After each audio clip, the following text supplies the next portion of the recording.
Okay, it is now 7:15. We are set for a public hearing for the proposed text amendments to the Concord Township zoning resolution as recommended by the Zoning Commission. At the meeting on May 7th of 2019, the Zoning Commission held a public hearing on a proposed zoning text amendment to the Concord Township zoning resolution as outlined in this document that they gave to me on May 9th of 2019. At the time, the Zoning Commission voted unanimously to recommend approval as modified by the Zoning Commission by a vote of 5 ayes and 0 nays. We have amendment 1, 2, 3, 4, 5, 6, 7, 8, 9, 10, 11, and 12. Heather, do you want to go ahead and add anything with regards to what we're doing here? What the overall purpose was? I'd be happy to. Good evening. Good evening. Okay, so the majority of the zoning text amendments that the Zoning Commission has been recommending this evening are housekeeping in nature, which includes several revisions to existing definitions in Section 5, but there are some other notable amendments, and I'll just briefly summarize a few of those since we have audience here and for this board's needs here. So Amendment 1 had to do with Section 5 definitions. In these changes are really trying to reorganize the dwelling definitions so they're grouped together and revise those definitions so we can remove the square footage and density requirements from the units and rather including those elements within the zoning districts as needed. We're also deleting a couple dwelling types that are not permitted in any district, including apartments, multifamily building, efficiency apartment, and live-work units. And with this too, we're including some new definitions for terms such as access drive expansion, government and public use, project boundary, project area, and utility trailer. Amendment 2 has to do with, affects all zoning districts, which is part of Section 6, which are the general requirements.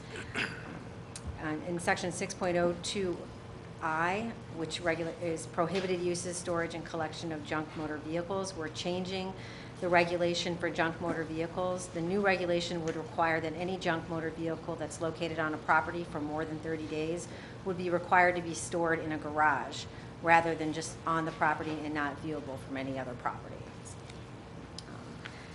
Additionally, Amendment 7 has to do with Section 22, which are our commercial and industrial district standards.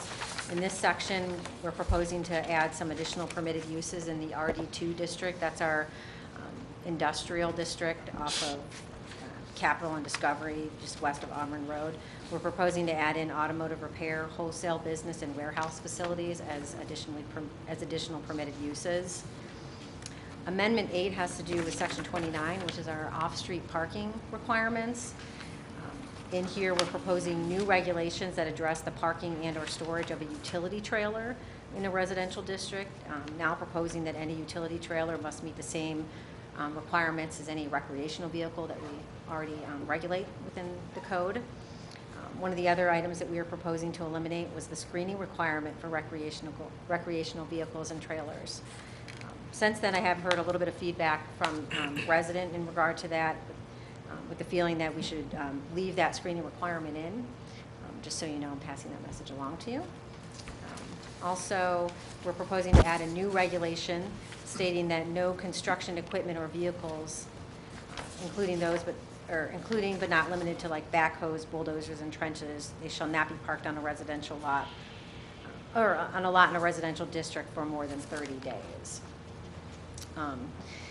Then, as part of Amendment 9, this has to do with our sign requirements. We're proposing to revise the maximum sign height for signs in the S, B1, B2, R2, GH, GB, BX, and C districts to be 12 feet rather than the 20 feet that's currently in the code. And we're also eliminating the 30-foot and 40-foot maximum sign heights for parcels that are adjacent to Cryle and State Route 44 and I-90. We're also proposing to revise the regulations for freestanding signs that limit the height of any post that may be visible to 2 feet, and adding a regulation that require the base of those freestanding signs to be on a solid base. And the other notable amendment had to do with amendment number 9, which is our design standards for commercial and industrial districts. We're amending the design standards for commercial districts to indicate that the preference is for pitched roofs for projects located within the capital and the ISPD districts. So I'm available to answer any questions that you may have, or. Fair to say, Heather, this is our annual cleanup of our zoning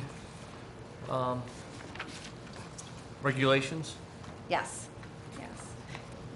and it was fairly tedious. So please thank our committee, our zoning committee that has done that, because this is a lot of hard work, and it doesn't seem that difficult, but it is, and they went through it with a fine-tooth comb. So thank you very much. Sure, Thanks.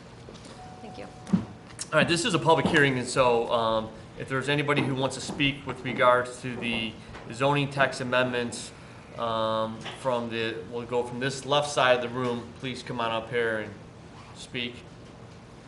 If there's anybody on the right side of the room, please come. This is a great topic to talk about. Denise Brewster, 7207 Alexander Road. Just wanted to ask on the signs, once this is a change, so anybody prior to that, do they have to be in compliance, like Verizon? Or is that they snuck under the wire and we can't do anything about it? Grandfathered in. Right. Yeah, Yeah, I mean, that's a Okay. typical, I just that's a wanted standard to ask. law that Okay. they're stuck with. All right, Thank you.